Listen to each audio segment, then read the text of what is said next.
Bueno, bienvenidos. Vamos a ir empezando. Este es otro de los tracks del sistema de soporte a la toma de decisiones. Mi nombre es Luciana Rubín, yo soy médica especialista en informática en salud y trabajo en el Departamento de Informática en Salud del Hospital Italiano. Vamos a empezar en honor al tiempo. Hoy les voy a contar algunas cosas.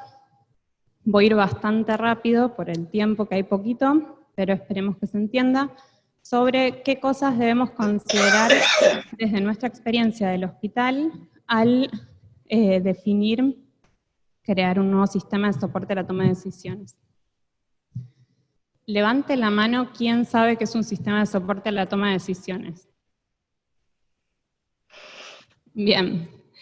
Para homogeneizar conocimiento, vamos a decir rápidamente que un sistema de la toma de decisiones es una herramienta, en general informática, que tiene como objetivo mejorar la calidad de atención. ¿Y cómo hace eso? Ayudando al profesional de la salud o al paciente con información tanto del paciente como del contexto, como de la bibliografía, podríamos decir, o de la literatura o de la evidencia. Acá hay dos lindas definiciones de dos autores medio próceres en la disciplina. Bien, entonces, en general, cuando alguien habla de esto, lo primero que nos imaginamos quizás es una alerta, ¿no? Algo que aparece en la pantalla y nos dice qué hacer. Bueno, hay mucho más. Este es un poquito el programa que vamos a ver en estos 20 minutos. Y ahora empezamos con lo que es entonces el antes.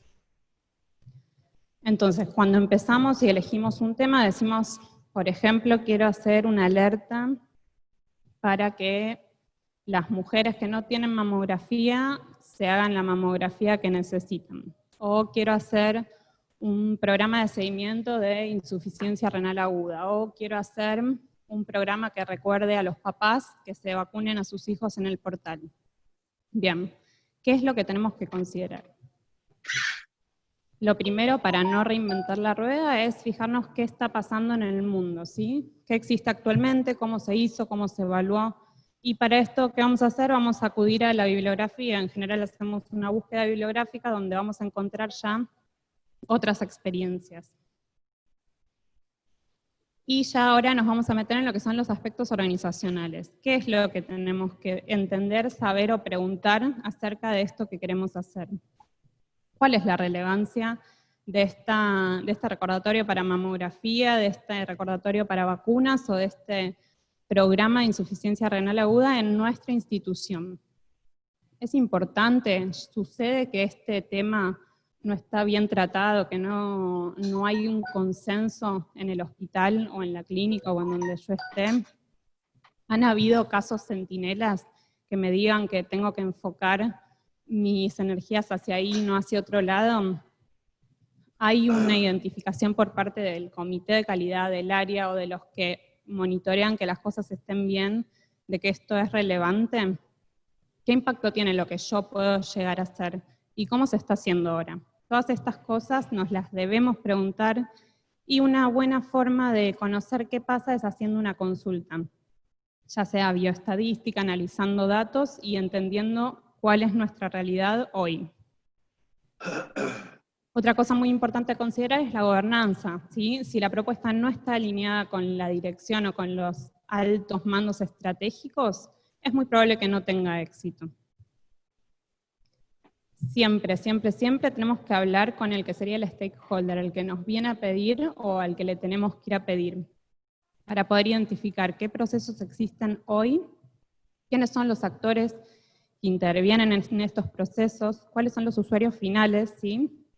El típico ejemplo es que nos cuenta el jefe qué se hace y cómo se hace, y después cuando vamos a hablar con el técnico de medicina transfusional nos dice otra cosa, y ese es el usuario al que queremos impactar y esa es nuestra realidad.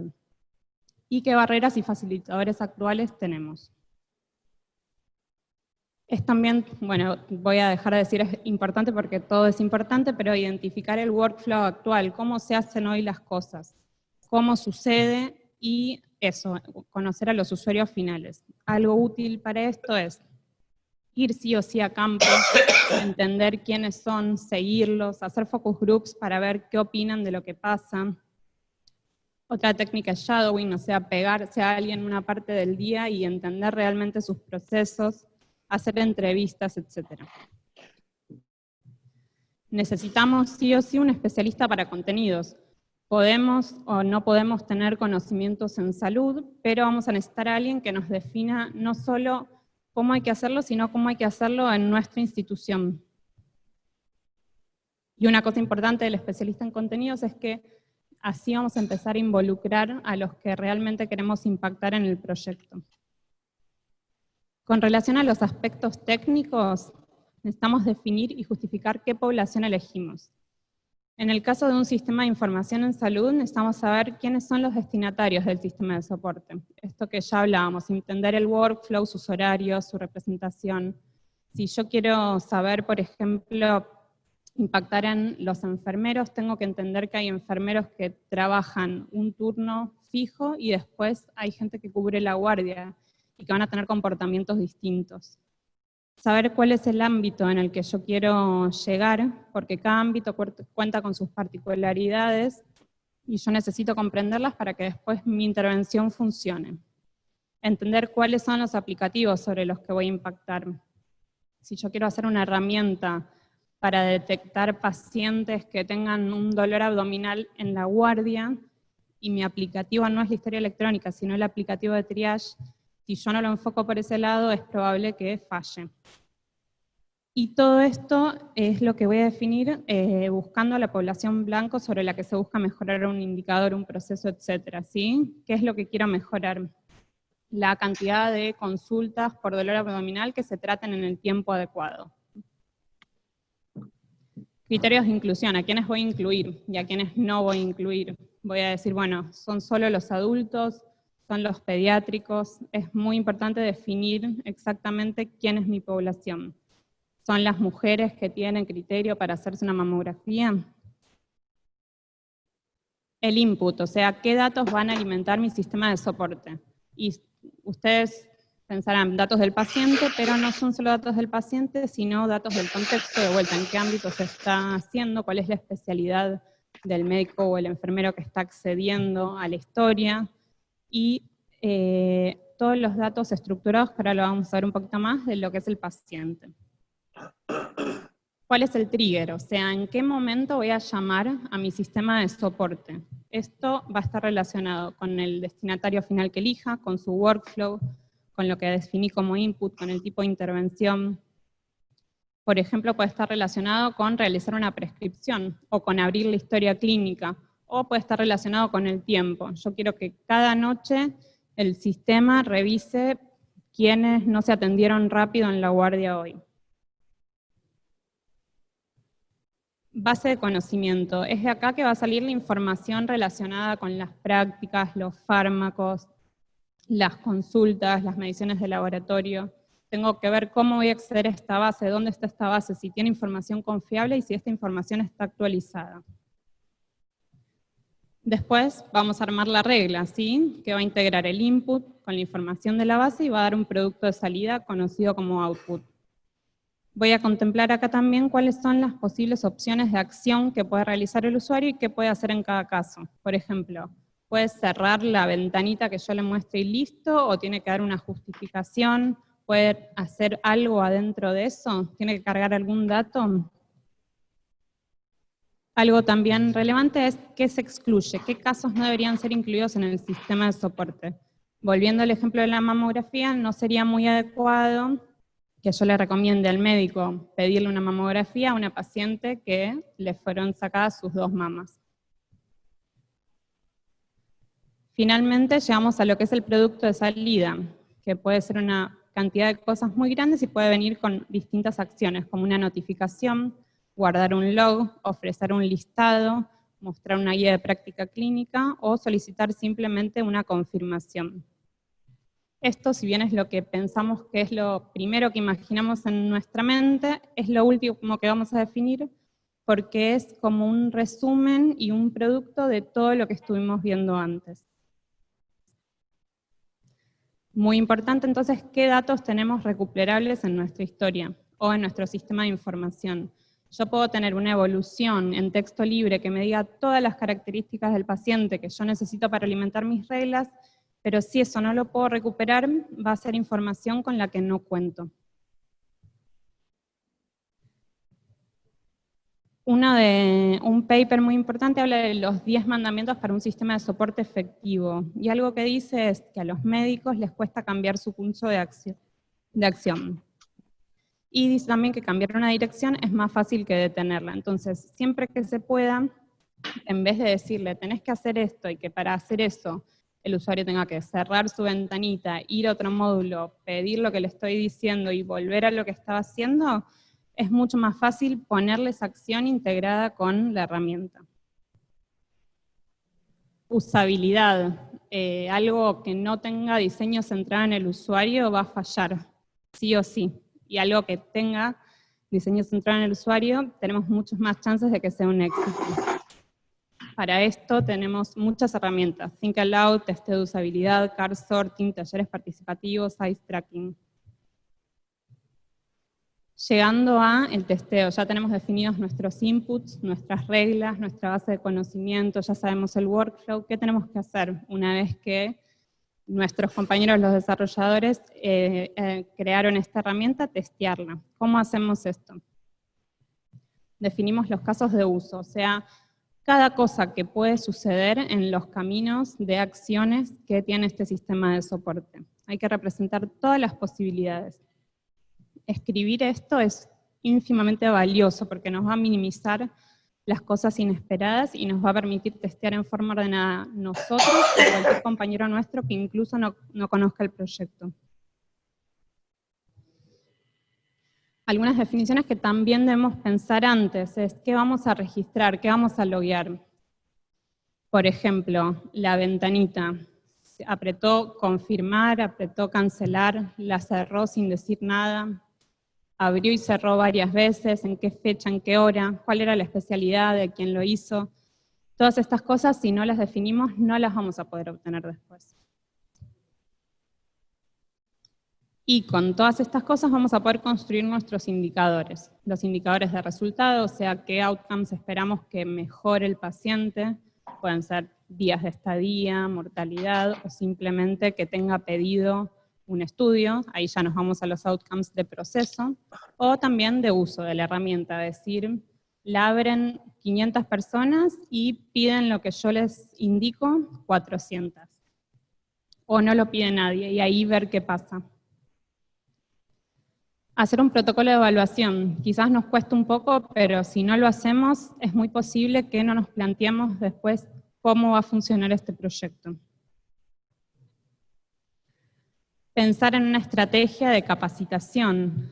O sea, si hay algo que se necesita un poquito más que la usabilidad y que la intuición para usarlo, tenemos que asegurarnos de que los destinatarios de este sistema de soporte sepan usarlo. Para esto hay que hacerlo de forma presencial, en lo posible, y es ideal crear material para que puedan volver ese material una vez que nosotros ya no estemos ahí. Difundir siempre es importante. Si no contamos que existe algo nuevo, esto va a tener menos repercusión. Hay que definir qué canales de comunicación, a qué usuarios, en qué pieza de información, y siempre hay que dar un canal de feedback para poder enterarnos de qué opinan. Y es ideal que se haga con quienes colaboraron en el proyecto desde las otras partes, desde la parte del especialista, de los stakeholders, para que se sienta el compromiso de esto y que no parezca que es solo algo de los de sistemas. Bien, llegando al día de la implementación. ¿Qué cosas ya tenemos que tener hechas? Los testeos, la capacitación, la difusión, y tenemos que estar ahí para asegurarnos de que todo funcione como debería y detectar rápidamente si algo está fallando. Algo que recomendamos no hacer es implementar un viernes, porque podemos arruinarnos el fin de semana. Bien, ya tenemos todo listo. ¿Qué hacemos ahora? Si nos acordamos de hacer todas estas cosas, vamos a poder hacer monitoreo y mejoras. Entonces, a través de los datos que pedimos que se logueen, vamos a poder ver qué está pasando con nuestros indicadores.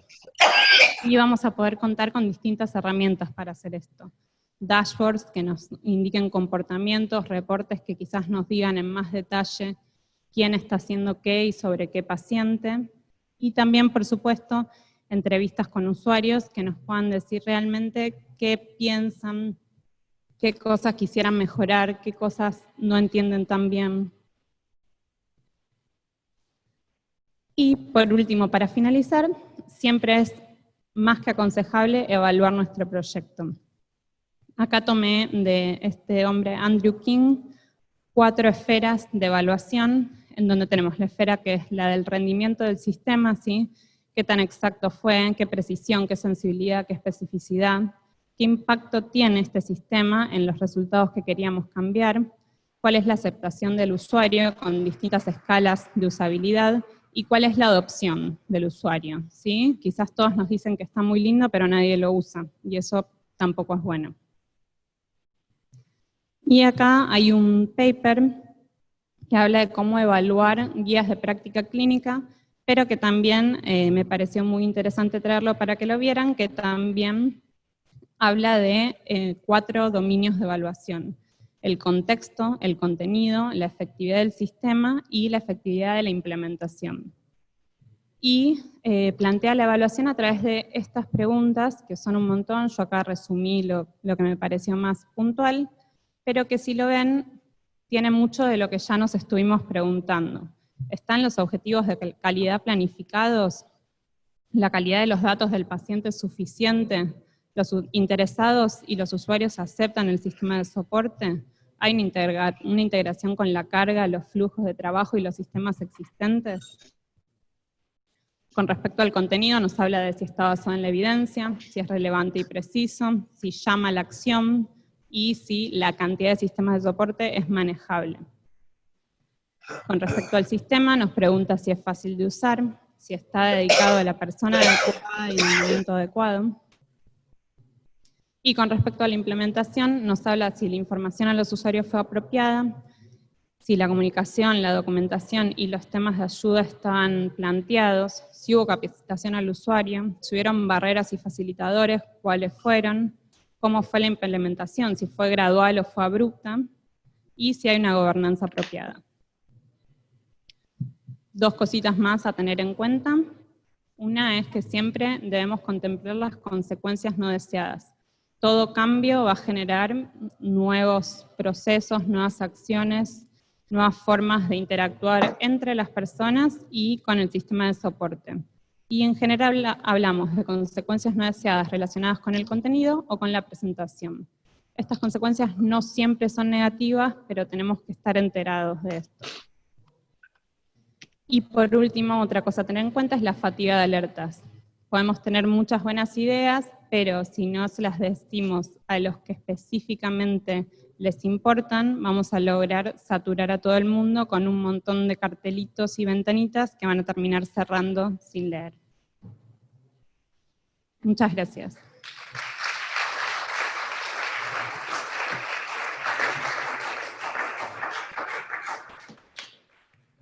Tenemos tiempo para preguntas, si quieren. Sí.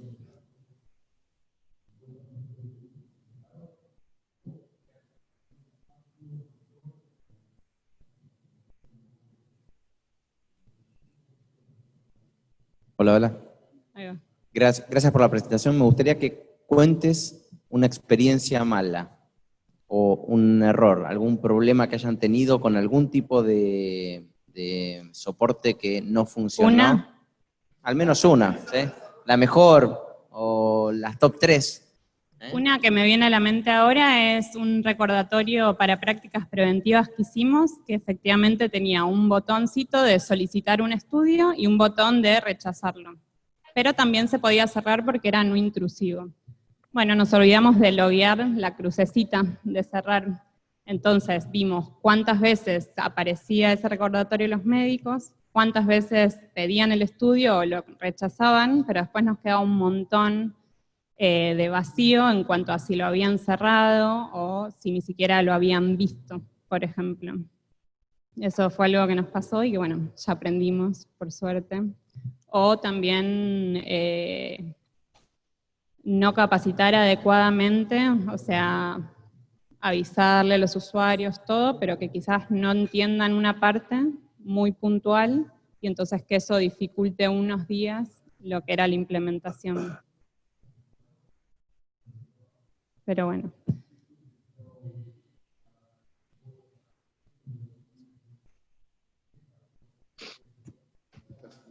Hola, preguntarte qué nivel de importancia le otorgan a ustedes como desarrolladores al nivel de la experiencia clínica de los profesionales que participan en los procesos. Mucho.